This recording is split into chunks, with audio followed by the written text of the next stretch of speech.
The story begins with a mysterious woman fighting a powerful demonic beast. She casts a powerful spell, creating a massive explosion that engulfs the area. Emerging from the flames, she checks on a young girl named Megumin. Megumin, impressed by what she saw, asks how she can become just like the woman. The woman is surprised, wondering who released her from her seal, and notices that Megumin is holding a familiar object. Megumin explains that it was a puzzle she had just finished, but the explosion scattered the pieces. The woman offers to grant Megumin one wish. Megumin jokingly wishes for world domination or bigger boobs, but neither can be granted. So instead, she says she wants to learn the spell the woman used. The woman warns her that the spell has many drawbacks, but when Megumin hears it's the most powerful explosion magic, she gets excited and insists. Sometime later, Megumin is walking with her sister, carrying a bucket of crawfish. They meet a girl named Yun, who looks hungry, so Megumin gives her a crawfish before leaving. Back home, they're surprised to find a fancy dinner, something rare in their household. Their father explains that they sold one of his best shop items, and they're celebrating. He also reveals they can now afford a new school uniform for Megumin. She's thrilled, and declares she'll become the greatest explosion magic user, shocking her family. Megumin enrolls at the Crimson Demon Academy. The headmaster begins a long-winded welcome speech, but other teachers quickly cut him off and drag him away. Looking around, Megumin views her classmates as future rivals and tools to surpass. There are only 11 students in the class. Yun approaches her, saying they're from the same village and she was looking forward to meeting her. But Megumin doesn't remember her, and assumes Yun is some kind of stalker. Yun claims she joined the school to defeat Megumin, and the two instantly become rivals. Classes begin, and it's revealed that Crimson Demons are only considered adults once they've mastered advanced magic. But Megumin is only interested in explosion magic. During a lecture about magic types, she asks why explosion magic isn't in the textbooks. Their teacher, Puchin, tells her it's a useless spell with no practical use, calling it a joke. The class laughs at her. Later, in an outdoor lesson, Puchin asks what's most important for a Crimson Demon in battle. Yun says composure. Megumin says destructive power, but both are wrong. Another student, Aru, answers correctly. Looking cool in combat, Puchin demonstrates by summoning dark clouds and lightning to his staff, impressing the girls. He then tells the students to pair up and come up with cool poses and introductions. Megumin pairs with Aru. Yun has no partner and ends up training with Puchin. The students struggle with their poses, except for Aru, who nails it right away. Megumin notices and pretends to be sick so she can leave class and avoid training. Puchin doesn't approve, but she fakes an awakening of her inner demon, so he lets her go. Meanwhile, Aru pairs with Yun and helps her with her pose. Suddenly it starts raining, and Puchin panics because the headmaster's prized tulips are in danger. He blames the rain on the dark god and orders the students to catch the tulips. Chaos ensues, and the students are left frustrated. Megumin wonders when they'll actually get to learn magic. Yun mentions that explosion magic might not be a joke in the right hands. Megumin warns her to stop acting friendly. They're rivals after all. Later, the two visit a shop where Yun buys a dagger she finds pretty. Megumin challenges her to stab between her fingers rapidly with it. Yun backs down, and Megumin wins her lunch. When Megumin returns home, her sister shows her a captured magic beast and gives it to Megumin. She brings the creature to the academy and introduces it as her familiar. The others find it cute and feed it, much to her relief, since food is expensive. Megumin tells Puchin she brought the familiar to school because it's not safe at home. Puchin refuses at first, but Megumin claims the creature is a fragment of her soul and will go berserk if left alone. Impressed by her theatrics, Puchin allows it. Next, Puchin announces a field trip. They're heading to a village recently attacked by monsters, though only weak ones remain. He says it's a good chance for students to level up. Megumin joins Aru's group and is about to invite Yun, but she's already been invited by another group who call her their friend. Megumin feels left out. In the woods, Puchin hands out massive weapons, saying students can lift them with the power of focus. Yun realizes the weapons are actually lightweight and hollow, and Puchin punishes her for ruining the illusion. He freezes a lizard and tells the students to kill it for XP. Megumin steps up, gives a dramatic speech, but the lizard breaks free and attacks her. She struggles but manages to defeat it in the end. Meanwhile, Yun's group tries to attack a rabbit but finds it too cute to kill. Megumin tries to force one of them to strike it, but suddenly, a gargoyle appears, causing everyone to panic. Aru believes it's a sign that the dark god is returning and identifies the creature as one of the petrified statues being collected by adults. As they flee, they leap over a huge pit.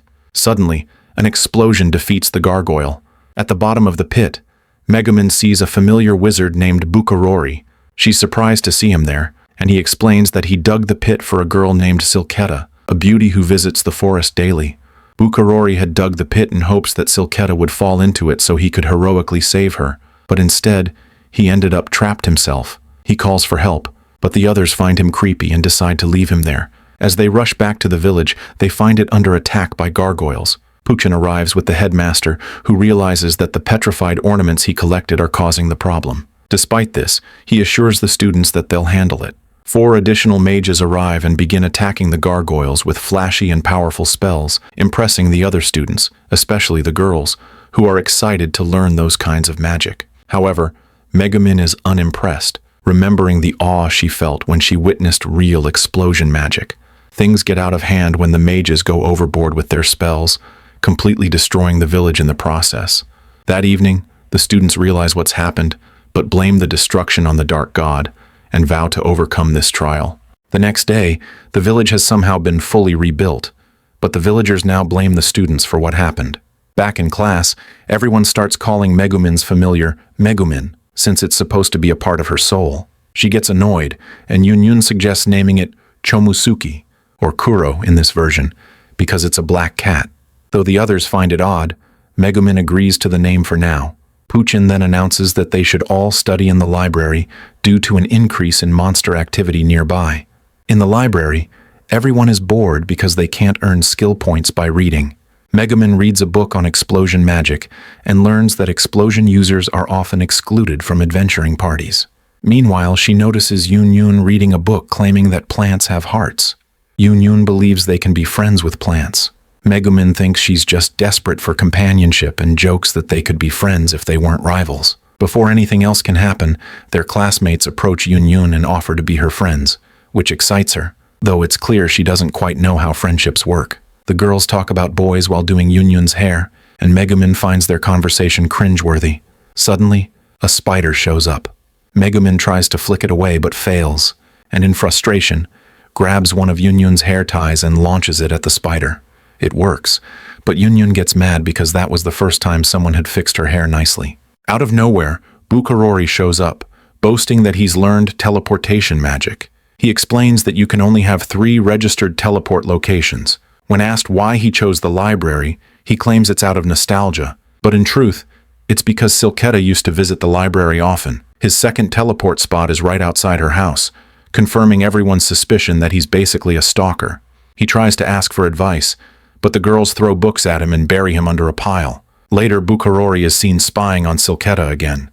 Megumin says he doesn't stand a chance since he's a total shut-in. Bukarori begs them to ask Silketa what kind of guy she likes. Megumin refuses and tells him to just get a fortune reading from her, since she's a fortune teller. But he doesn't have any money. He promises to treat Megumin to a meal later if she helps him, and she agrees. Megumin suggests a dramatic plan. Yunyun pretends to threaten Silketa with her dagger so Bukarori can heroically swoop in to save her. Yunyun calls it a dumb plan and suggests earning money by hunting monsters instead. Megumin insists on sticking with the more stylish approach, because they are crimson demons after all.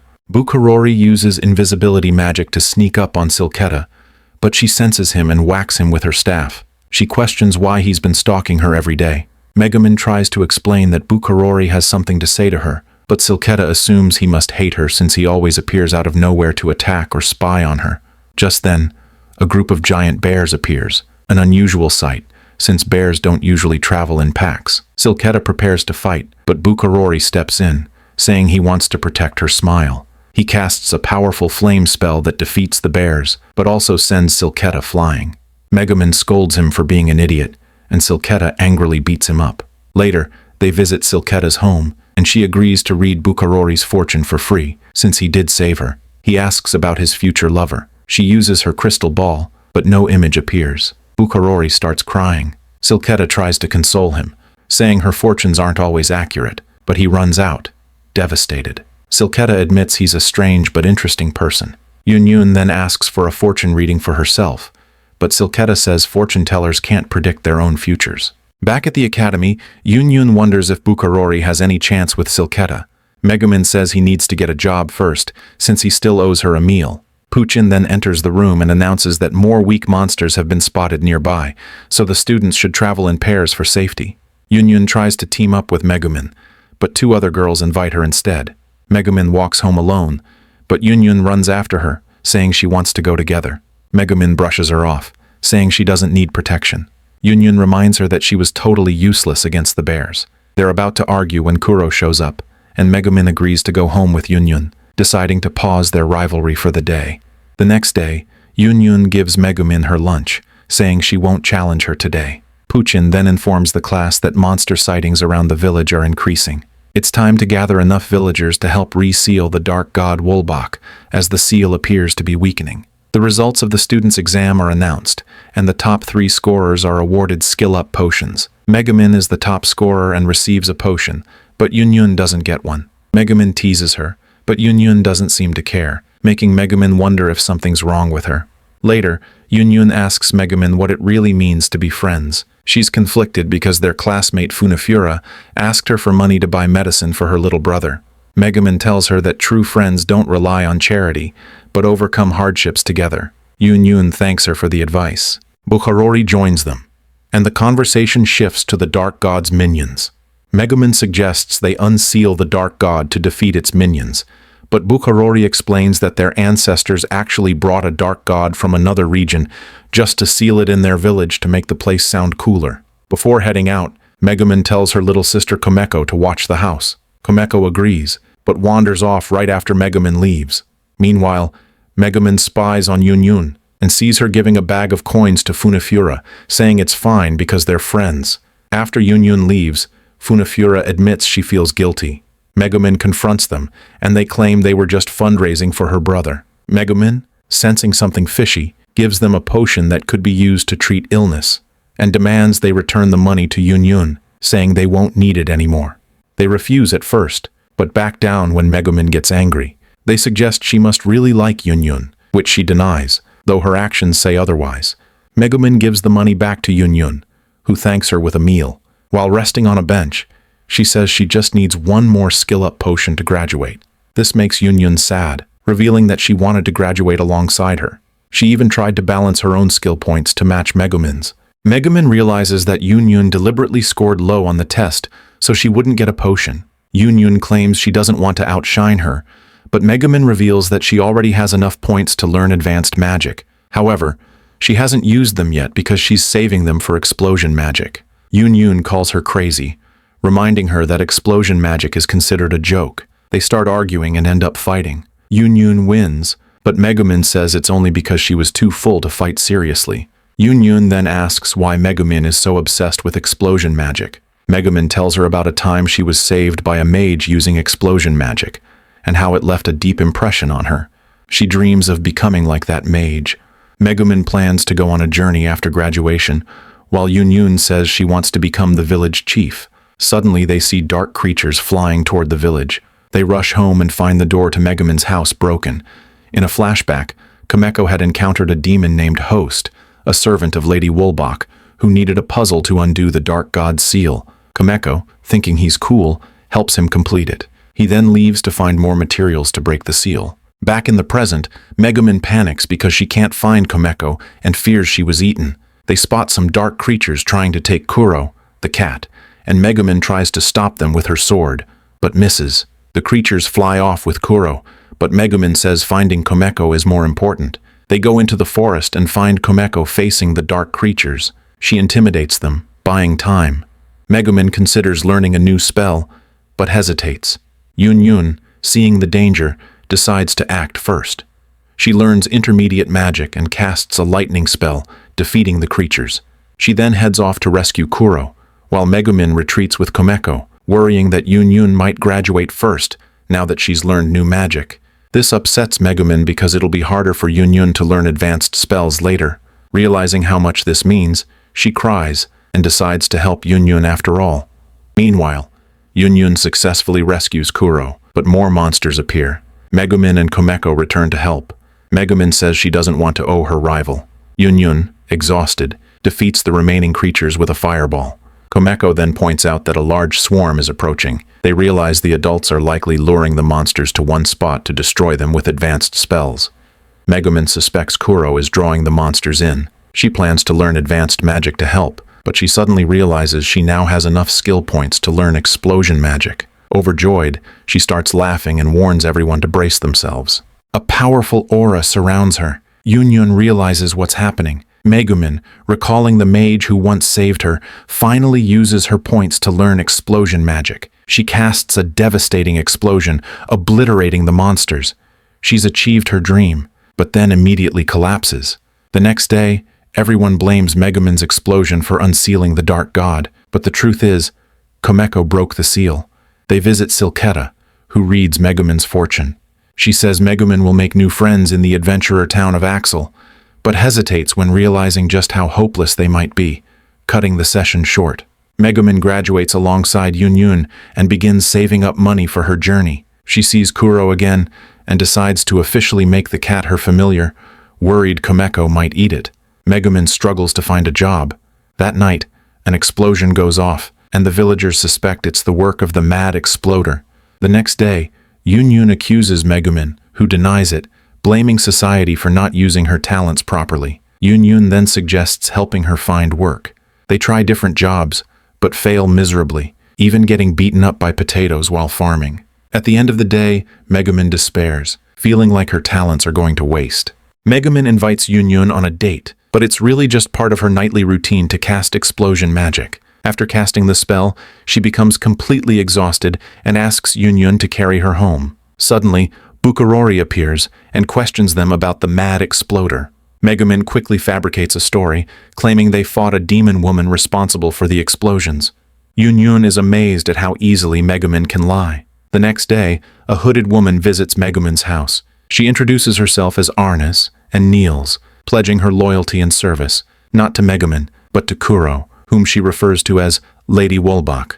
Megumin is confused, but quickly changes her tone when Arnis offers 300,000 eris for Kuro. Initially pretending to refuse, Megumin agrees to the deal when she hears the money amount, although Kuro doesn't want to go. Arnis promises to return the next day to give them time to say goodbye. Yunyun is shocked when she hears about the deal. Arnis returns and tries to take Kuro, but he acts aggressively toward her. When she removes her hood, revealing herself as a demon, the girls get suspicious. Arnis insists demons never break promises, but the mention of promises sends her into a panic. They calm her down with tea, where Arnis reveals she unintentionally attracts men, but they all end up betraying her. Just then, Bukurori arrives and asks if Arnis is the mad exploder. Megumin says she is, prompting him to call for backup and chase her off. Later, Megumin decides to leave the village now that she has enough money from Arnis. She asks Yunyun to take care of Kuro and says she doesn't plan to return until she finds dependable allies. She declares her goal of becoming the Demon King, to which Yunyun responds that she'll defeat her if that happens. They part on good terms, with Yunyun wishing her a safe journey. The next day, Megumin's classmates give her farewell gifts. Funafura gives her a staff, thanking her for saving her brother, and Arue gives her an eye patch, claiming it helps contain her powers, though it's just for fashion. Megumin leaves the village and is teleported to the city of Arkanratia. Initially excited, Megumin soon becomes disheartened when she realizes there are no suitable quests for beginners due to the area's dangerous monsters. She tries working as a waitress, but gets fired for hurting a rude customer. While walking, she sees a girl seemingly harassed by two men. Megumin steps in, but the girl uses the moment to escape. She's actually an Axis cultist on the run after defacing a portrait of the goddess Eris. The girl falsely reports the men, and when an officer approaches, she grabs Megumin and runs away. In an alley, the girl introduces herself as Cecily, an Axis priest. She tries to recruit Megumin into the Axis cult and gives her a certificate of conversion, which Megumin refuses. Seeing Megumin is hungry, Cecily takes her to the Axis church and feeds her, assuring her she's not obligated to join. Megumin meets Zesta, the church's archpriest, who offers her shelter until she finds work. Megumin accepts and offers to help with recruitment in return. They devise a plan where Megumin drops apples to draw attention, then Zesta swoops in to convert the helper. But Zesta bungles the plan, acting creepy and scaring off the potential recruit. They try a new plan where Zesta pretends to attack Megumin, but he disappears. The man they target turns out to be an off-duty police officer. so the plan fails again. Megumin decides to work alone. She tries another staged fall in front of a passerby, who turns out to be Yun Yun. They return to the Axis Church, where Zesta gets arrested for allegedly conspiring to sabotage the hot springs. The charge comes from a prophecy letter that Yun Yun unknowingly delivered from Soketo. Cecily offers them jelly slime as a recruitment bribe, which comes from the Axis-controlled hot springs. Soon, soldiers arrive with evidence of slime mix Zesta was seen carrying, further implicating him. However, Zesta passes a lie detector test and is released. The group suspects Arnis is behind the sabotage, and she returns vowing revenge. Zesta confronts her, learning she's a demon. He reflects her fireball and casts an exorcism spell, but Arnis insists she's not responsible. As the townspeople chase her off, the group fixes the hot springs. Zesta later learns that the real issue was caused by his mistake. He accidentally poured slime mix into the water, mistaking it for baking soda. Cecily confesses this to Megumin during a bath, asking her to keep it secret. To improve the bath, Megumin uses explosion magic, creating the biggest bath in the town. The next day, Zesta thanks her and gives her money for her journey to Axel.